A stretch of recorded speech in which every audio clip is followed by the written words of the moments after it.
Tudo começa quando um garoto chamado Itadori está ligando para o hospital para saber como está o seu avô. A mulher se confunde com a ligação, mas atende o pedido dele e vai até o quarto.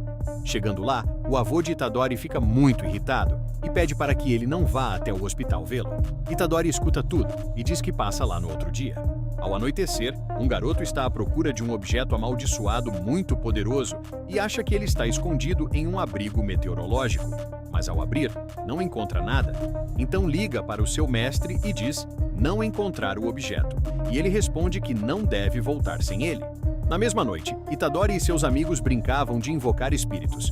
Mas no meio da brincadeira, o presidente do colégio chega e mostra uma regra de que eles não podem ficar na sala se não participarem de atividades legítimas. A amiga de Itadori diz que o campo de rugby está interditado e pergunta se ele não acha estranho que os jogadores, mesmo sendo grandes e fortes, disseram ouvir vozes saindo do chão. Então ela mostra um artigo contando a história de um homem que morreu naquele campo, dizendo que esse é o motivo pelo qual não estão mais jogando rugby. Mas o presidente distorce a história e diz que foram carrapatos. Itadori confirma que eles são um grupo de ocultismo, revelando atividades psíquicas em um relatório legítimo. Mas o presidente diz que o problema é o próprio Itadori. Isso porque ele está inscrito no clube de atletismo e não no de ocultismo, e assim o clube não tem os 3 membros obrigatórios. Os amigos dele não gostam, mas ele diz que isso é mentira. Então aparece o professor de atletismo e diz que escreveu o nome dele e que precisam dele para conquistar o nacional. Mas Itadori recusa e o professor insiste. Então ele propõe uma disputa. Se Itadori ganhar, fica livre. Itadori aceita. Enquanto isso, Fushiguro está em busca do objeto amaldiçoado. Ao chegar no campo de rugby, percebe que houve mortes ali e identifica uma maldição de nível 2, possivelmente ligada ao objeto de nível especial. Já no campo de atletismo, Itadori e o professor estão competindo. O professor arremessa a bola a 18 metros. Na vez de Itadori, ele lança a mais de 30 metros, vencendo facilmente e deixando todos impressionados. Depois disso, ele volta para os amigos, que o elogiam e dizem que ele deveria entrar para o time. Mas Itadori revela que, sem ele, o clube de ocultismo acabaria e que prefere ficar com seus amigos. Indo embora, ele passa por Fushiguro. Ao cruzarem, Fushiguro sente a presença do objeto amaldiçoado e pede para ele parar, mas Itadori não escuta. No caminho para o hospital, ele compra flores para seu avô. Ao chegar, o avô reclama, mas Itadori diz que as flores são para as enfermeiras. O velho pede para ele voltar ao clube, mas como já acabou, ele se acalma e decide falar algo importante. Ele diz que Itadori é forte e pede para que ele ajude os outros. Diz também que ele deve morrer rodeado de pessoas e não sozinho como ele. Logo depois, o avô morre. Após resolver tudo, Itadori está indo embora quando Fushiguro o encontra e diz ser do colégio Jujutsu, querendo conversar. Ele fala sobre o objeto amaldiçoado e pede para que Itadori o devolva. Itadori diz que não está com ele, mas sim com seus amigos do clube. Fushiguro explica que maldições nascem de energia negativa e que o objeto funcionava como um amuleto de proteção. Ao abrir a caixa, percebem que está vazia e Itadori diz que seus amigos vão abrir o objeto naquela mesma noite. Fushiguro então diz, eles vão morrer. Na escola, os amigos de Itadori abrem o objeto e imediatamente maldições começam a surgir. O clima muda completamente. Enquanto isso, Itadori e Fushiguro correm para o local. Fushiguro explica que uma pessoa comum não conseguiria quebrar o selo, mas, por ser antigo, pode ter enfraquecido. Ao chegarem, sentem uma enorme pressão vinda da escola. Fushiguro pede para Itadori ficar do lado de fora, mas ele insiste. Dentro da escola, os amigos de Itadori estão sendo perseguidos. Um deles já está sendo engolido. Fushiguro entra e começa a lutar contra uma maldição. Do lado de fora, Itadori lembra das palavras do avô e decide agir. No momento em que Fushiguro tenta salvar os amigos, Itadori invade o local pela janela, acerta a maldição com força e salva sua amiga. Fushiguro finaliza usando seus shikigamis. Fushiguro pergunta se Itadori consegue ver maldições, e ele responde que sim, mesmo nunca tendo visto antes. Fushiguro revela que o objeto é um dedo de Ryomen Sukuna, o rei das maldições. Mas no mesmo instante, uma nova maldição aparece e ataca. Fushiguro manda Itadori fugir, mas ele acaba sendo lançado contra a parede. Itadori volta para ajudar, contrariando Fushiguro, mas também é derrotado. O dedo de Sukuna cai no chão e Itadori, encurralado, toma uma decisão impulsiva e engole o dedo.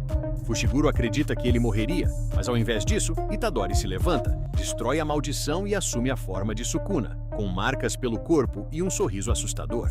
Porém, logo depois, Itadori retoma o controle do seu corpo e entra em conflito com Sukuna dentro de si. Fushiguro, vendo tudo aquilo, fica em choque e decide que precisa exorcizá-lo. Mas Itadori, após reassumir o corpo, manda ele esperar e diz que não precisa, pois os dois estavam exaustos enquanto as marcas vão sumindo. Fushiguro, ao escutar isso, fica confuso, sem saber quem está falando no momento, se é o Itadori ou o Sukuna. No mesmo instante, seu professor Satoru Gojo aparece e pergunta o que está acontecendo. Fushiguro se assusta e pergunta o que ele está fazendo ali. Gojo diz que não estava muito afim de aparecer, comenta que atropelaram o Fushiguro e ainda tira fotos dele. Itadori observa sem entender muito, e Gojo explica que os chefes não gostam quando objetos amaldiçoados especiais somem. Ele diz que passou por ali porque estava turistando e pergunta se Fushiguro encontrou o objeto. Itadori responde dizendo que comeu. Gojo, sem entender, pergunta se é sério e ele confirma. Gojo olha para ele, mas não percebe nada de estranho e diz que o objeto está misturado ao corpo dele. Pergunta se está tudo bem e se ele consegue trocar com o Sukuna. Itadori diz que talvez consiga, mesmo sem saber exatamente quem é Sukuna. No minuto seguinte, Gojo pede 10 segundos. Itadori fica sem entender, mas Gojo afirma que é o mais forte ali. Ele então joga a sacola que estava em suas mãos para Fushiguro, dizendo que era uma edição limitada de comida. Enquanto discute com Fushiguro sobre o presente, Sukuna retoma o controle do corpo de Itadori e salta para atacar Gojo. Fushiguro tenta avisar, mas não dá tempo, e Gojo é atingido. Quando a fumaça abaixa, Gojo está sentado nas costas de Sukuna. Ele rapidamente se levanta e continua a luta, dizendo que vai se exibir, já que tem um aluno assistindo. Sukuna não consegue acertar nenhum golpe. Logo depois, Itadori retoma o controle do corpo novamente e Gojo fica impressionado, percebendo que ele consegue controlar Sukuna. Então Gojo toca na testa de Itadori e ele desmaia. Gojo comenta que, se ele não acordar possuído por Sukuna, poderá servir como receptáculo. Fushiguro diz que, pelas regras, eles deveriam exorcizá-lo, mas admite que não quer fazer isso por motivos pessoais. Após acordar, sem entender nada, Itadori escuta Gojo explicar tudo em uma sala cheia de velas e selos. Gojo diz que ele será executado em breve. Confuso, Itadori pergunta o motivo, e Gojo explica sobre os dedos que ele engoliu, dizendo que são indestrutíveis. Gojo também explica que ele será exorcizado porque os chefes têm medo, mas que isso seria um desperdício, pois não sabem quando surgirá outro receptáculo como ele. Então, apresenta duas opções: morrer agora ou reunir todos os dedos e morrer depois. No hospital, Itadori visita seus amigos e pergunta se estão bem. A garota diz que sim, mas se culpa pelo que aconteceu.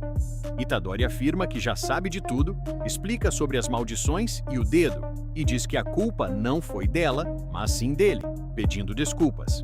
Do lado de fora, ele conversa com Gojo sobre a vida e pergunta se é comum maldições atacarem. Gojo responde que sim, mas não naquele nível, e diz que, se ele decidir caçar Sukuna, verá coisas que nunca viu antes e que não pode garantir que ele não vá morrer. Após visitar o túmulo do avô, Itadori decide que vai caçar todos os dedos. Ele engole o dedo que estava com Gojo e sente a presença de Sukuna crescer, mas continua firme. Gojo pergunta se ele está bem, mas Itadori só quer saber por que será executado e aceita a proposta, dizendo que vai engolir todos os dedos de Sukuna. Depois disso, Fushiguro chega e diz que eles irão para o colégio Jujutsu. Após se despedir do túmulo do avô, Itadori parte para a escola. Durante o caminho, Gojo explica tudo sobre o colégio e diz que ele terá uma entrevista com o diretor. Sukuna aparece em forma de boca e diz que Gojo será o primeiro a morrer quando ele recuperar todos os 20 dedos, mas Gojo apenas se acha o máximo. Itadori pergunta se Sukuna é realmente tão famoso, e Gojo conta toda a história, dizendo que ele foi o mais forte da Era de Ouro do Jujutsu e o rei das maldições. Itadori pergunta se Gojo perderia para Sukuna, e Gojo responde: não viaja. Ao chegarem na sala do diretor, levam uma bronca por estarem atrasados. Gojo reclama e apresenta o diretor Yaga para Itadori. Yaga pergunta por que ele quer entrar no colégio Jujutsu. Itadori responde que é para aprender Jujutsu, mas o diretor faz uma pergunta mais profunda: o que ele pretende fazer depois de aprender? Itadori responde que quer reunir todos os dedos de Sukuna. Yaga pergunta o motivo, e Itadori diz que é por um pedido. O diretor não aceita a resposta, diz que ele está reprovado e usa um de seus corpos amaldiçoados para atacá-lo, exigindo uma resposta melhor. Enquanto luta, Itadori reflete sobre suas motivações. Após levar um golpe, Yaga insiste na pergunta. Então, Itadori finalmente responde com sinceridade, dizendo que tem medo do que pode acontecer e que não quer morrer, sabendo que poderia ter ajudado alguém. Yaga aceita a resposta e diz que ele está aprovado, mandando Gojo mostrar os alojamentos. Depois disso, Gojo diz que Itadori não precisa ir atrás dos dedos, pois ele e Fushiguro cuidariam disso. Mas Itadori se recusa e diz que também vai participar. Gojo responde que os dedos são difíceis de encontrar, mas que Itadori pode servir como um radar para localizá-los. Ao sair do quarto, Itadori encontra Fushiguro e se anima ao descobrir que são vizinhos. Logo em seguida, Gojo anuncia que irão encontrar a terceira caloura. Enquanto isso, ela está em um trem, a caminho do colégio para encontrá-los.